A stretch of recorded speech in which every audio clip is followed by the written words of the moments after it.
digamos, después de estas elecciones paso, me puse a pensar, ¿qué va a pasar con si la derecha sigue avanzando, si quieren volver a hacer lo que hicieron en los años 70, instigado por Estados Unidos, en toda Latinoamérica? ¿Qué pasa con este tipo de libros? Ahí las veo bien, sí, ahí. El pájaro tardó en llegar a ser, en tomar su forma definitiva. Hubo varias eh, como versiones anteriores. ¿Cómo Siempre fue? fue novela, o sea, yo me mandé a escribir una primera novela, de la que no hay registro por suerte, a los 13. A los 13 vivía con mi mamá y mi hermana. Ya mi viejo, ya estaban separados, ya no vivía con nosotras, pero un tipo muy, como de ser muy presente en mi vida y en la de mi hermana hasta el día de hoy. Entonces el contexto era que yo vivía con mi hermana, que casi nunca estaba, y con mi viejo. Mi mamá, escritora de literatura infantil, con una gran biblioteca, tiene varios libros. Que yo me acuerdo de ella publica, por ahí no todos los años, pero publica. Ella daba clases, siempre viajó por el país, yendo a escuelas, a capacitar bibliotecarias y bibliotecarios. Sí, y aparte, dos cosas. Una, que el estudio de mi mamá estaba en un altillo, eh, muy cerca de donde yo dormía con mi hermana, entonces yo me dormía porque esto me lo acuerdo, con el sonidito de las manos en el teclado de mamá. Sí. Y segundo, también mi mamá es de Junín, provincia de Buenos Aires, y entonces en nuestra casa siempre se defendió mucho eh, la escritura como trabajo y el estando en casa estoy trabajando igual. Y después también, porque sí, como que el anclaje más obvio es el de mi vieja, pero la realidad es que también tengo un papá que lee mucho, Claro. que le gusta mucho la historia y leer sobre historia. Y a mí también me gusta leer sobre historia, me gusta mucho charlar con él. Y tuve, o sea, los papás de mi papá, mis nonos, también leían mucho. Y yo recurría también a la biblioteca. Leo sola desde los 8, por pero creo que fue una edad de lectura muy afinverada, o sea, yo no ¿Qué quería ir al leías? colegio, no me dan ganas de salir a la noche, quería estar en mi casa leyendo o escribiendo. Eso me pasó durante todo el secundario. Tenía mi grupo de amigas, todo, pero todas se deben acordar que yo me hortivaba un poquito para salir y eso, porque prefería estar en eso otro, o sea, me pasaba.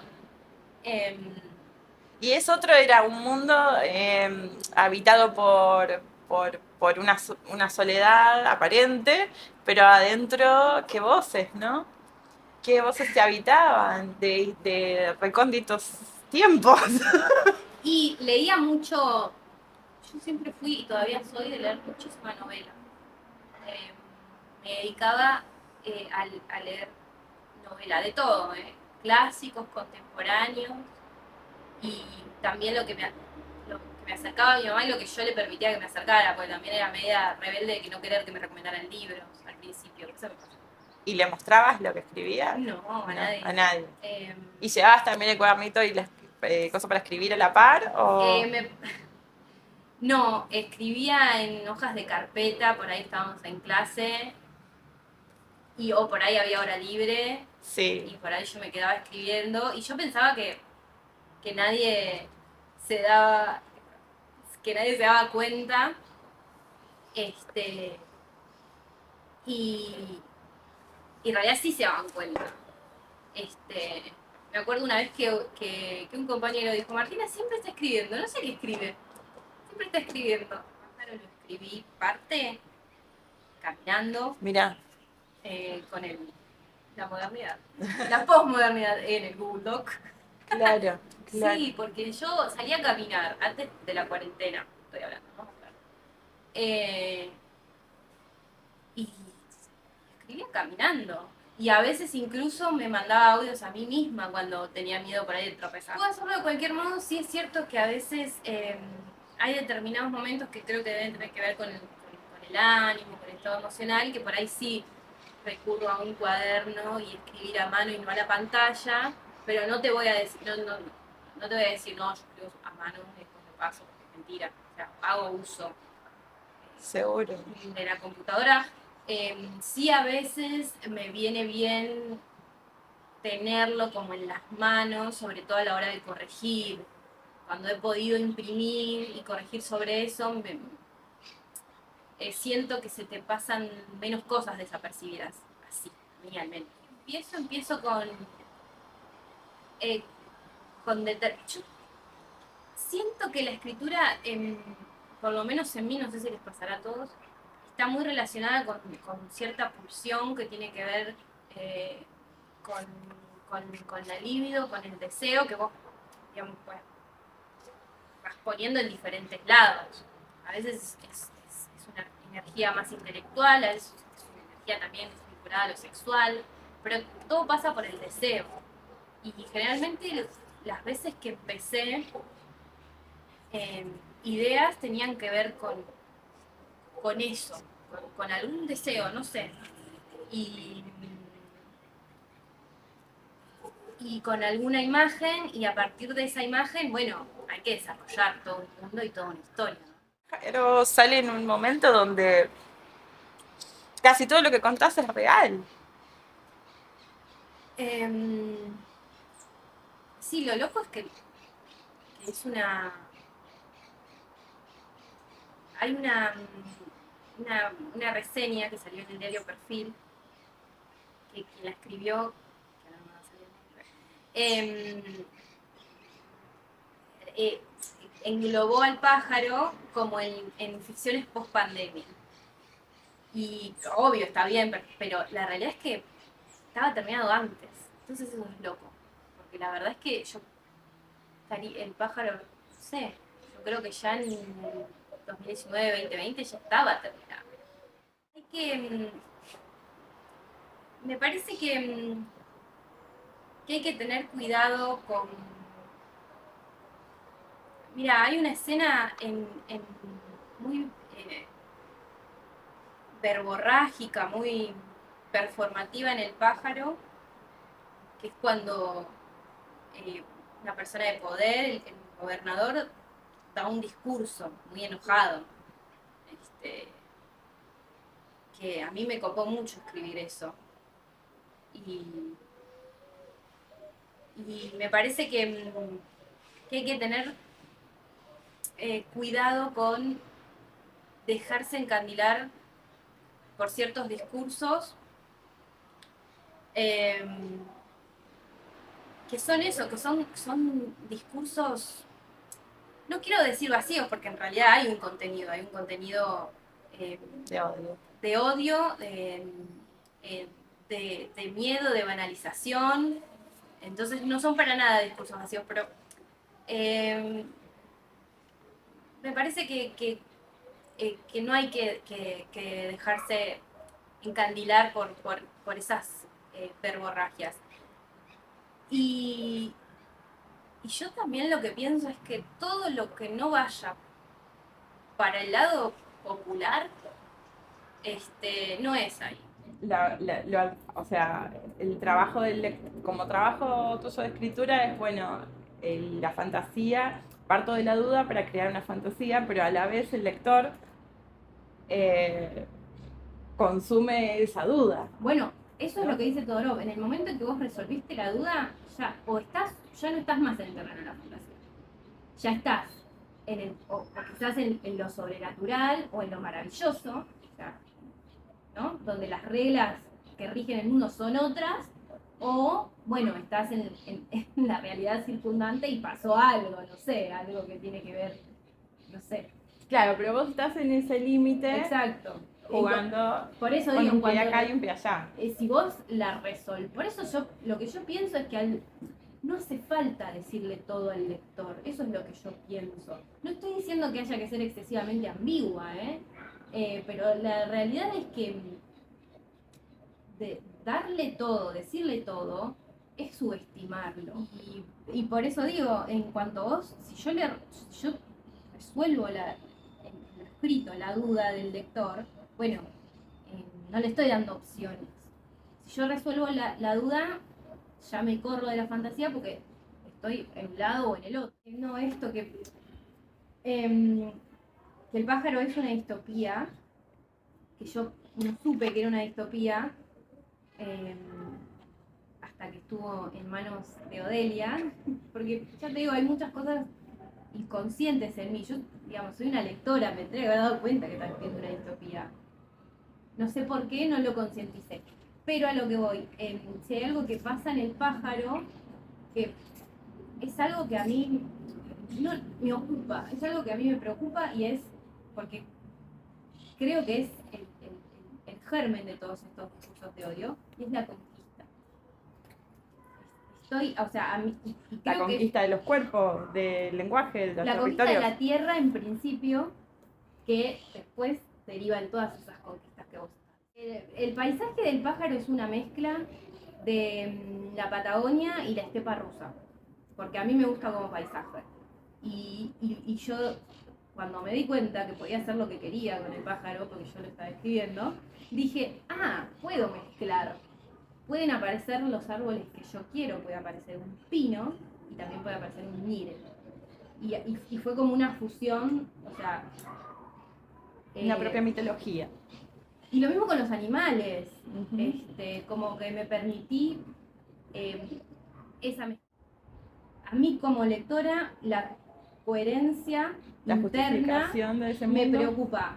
Digo, si un coche anda, evidentemente nafta tiene. Entonces a mí no me preocupa, no me parece que sea algo que yo tenga que aclararle al lector, porque el lector no es estúpido, de dónde sale la nafta. Ahora, sí me preocupa la coherencia que a mí me ocupaba en El pájaro es, tengo una protagonista que está sufriendo y mucho. Yo tengo que ser coherente entre lo que le pasa a su cuerpo y lo que le pasa a su psiquis. Si no, ¿quién me va a creer? Entonces, a mí, mi gran miedo es, ¿será creíble lo que le pasa a esta chica? ¿Me creerán los lectores y las lectoras el sufrimiento? Bueno, hasta ahora me creyeron. El verosímil se logra a través del dolor, en este caso, del padecimiento corporal. A mí me parece que la verosimilitud, si es que la conseguí, la trabajé de cómo se refleja en esta protagonista lo que le está pasando a su cuerpo. Porque yo no puedo decir, uy, me pasó esto, me duele y ya está.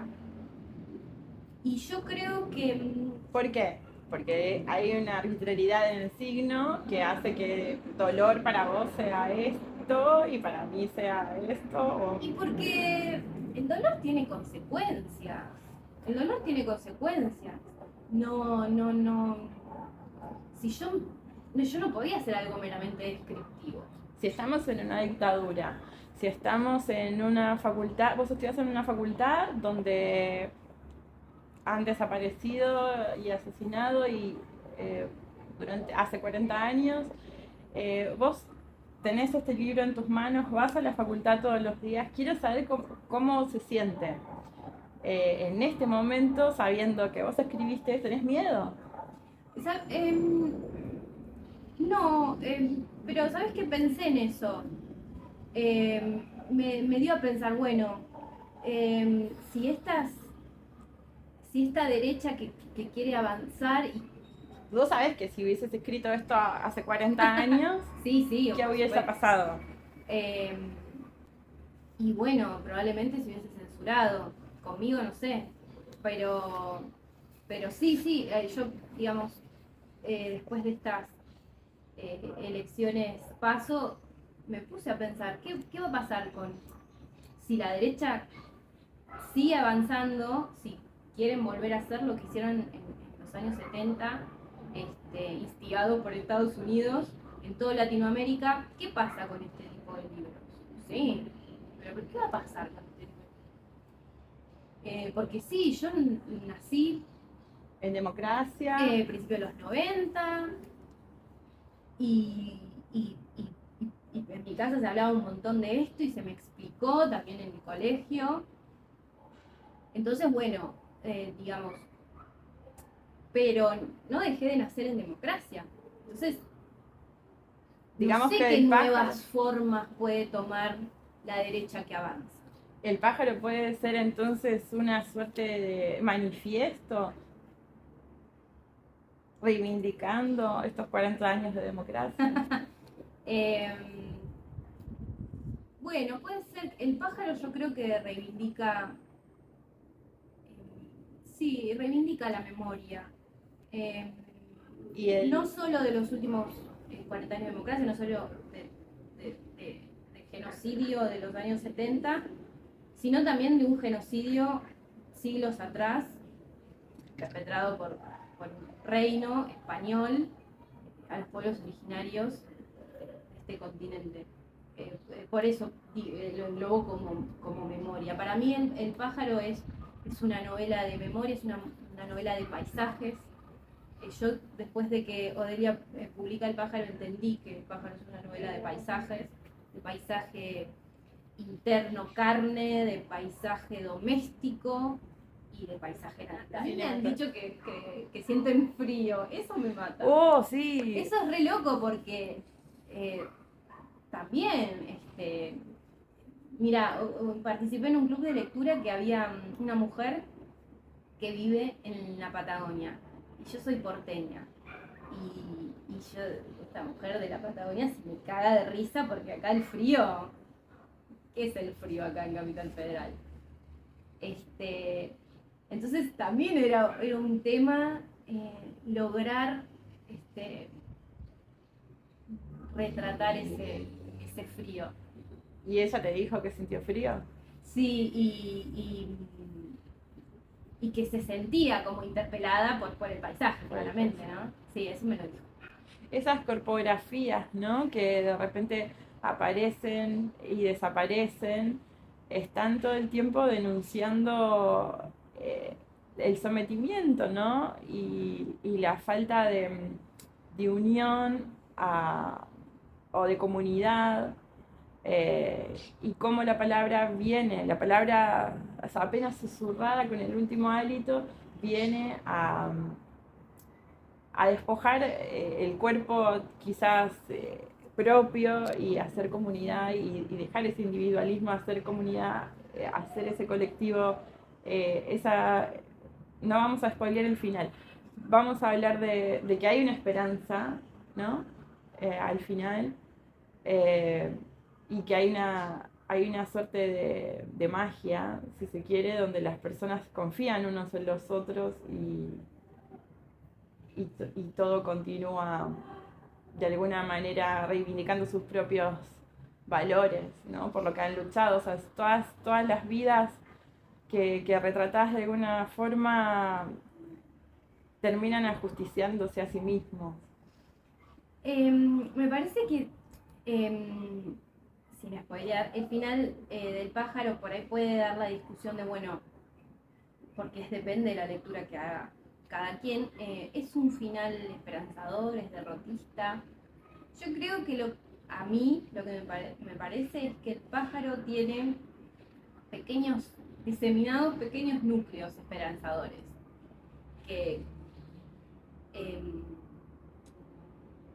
aparte del final, ¿no? En general, en esto que vos decís de hacer o no comunidad, por ejemplo.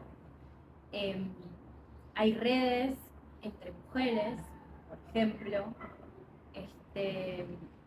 Hay gente que se preocupa porque el otro coma. Hay gente que se preocupa por el dolor ajeno. Entonces, me parece que hay diseminados esperanzas que por ahí pueden parecer más individuales, pero bueno, de alguna manera la posibilidad de lo colectivo parte de uno y del acercamiento con los demás. Seguro, tal vez en esa distopía y pensando otra vez volviendo a la pandemia, viste que hubo como una suerte de esperanza en la que todos íbamos a salir transformados de la pandemia, siendo mejores personas, ayudando al prójimo a no enfermarse mínimamente. teniendo cuidado, siendo responsables sobre la salud individual y sabiendo que la salud propia es la salud colectiva, ¿no? Ese aprendizaje de repente es uno de los, me parece a mí, eh, dilemas quizás que tenemos que seguir viendo, porque ante un contexto tan adverso de decir el planeta entero se va, o sea, estamos por morir en 5 minutos, eh, surge lo bueno de esa sociedad y surge el cooperativismo y surge, o sea, quizás el planteo del pájaro es, sí, frente a todo ese contexto nos unimos, pero después inevitablemente tenemos que separarnos. Sí, también hay como me parece, una reflexión por momentos en el pájaro de esto de direccionar el enojo, el sentimiento de injusticia a donde tiene que ir. Está ese planteo. Porque hay una protagonista muy enojada, ¿no? Hay una voz narrativa enojadísima que se va dando cuenta dónde tiene que poner ese enojo o dónde no lo tiene que poner, ¿no? La salva el amor. Sí, sí, puede ser, sí, puede ser. Amor relacionado con diferentes tipos de vínculo también. Amores. Bueno, una cosa que dijo una lectora en ese, no sé si es spoiler o no, pero bueno, tiene que ver con el amor en relación a este sobrino. A ella le había como emocionado mucho eso. Pero también a mí lo que me gusta de la protagonista es que hay, que probablemente llevada por el amor, hay una defensa muy rabiosa del suelo que habita. Un suelo que para ella por ahí como ser humano es hostil, es frío porque pasan cosas y aún así ella no reniega de eso y lo defiende. Por eso digo que por ahí el amor en diversas expresiones, ¿no? Con diferentes tipos de vínculos, no solo con otros seres humanos. Bueno, Martina, ¿qué estás escribiendo ahora? Ay, mira, fue un tema porque tengo varios proyectos pensados casi en su totalidad en la cabeza.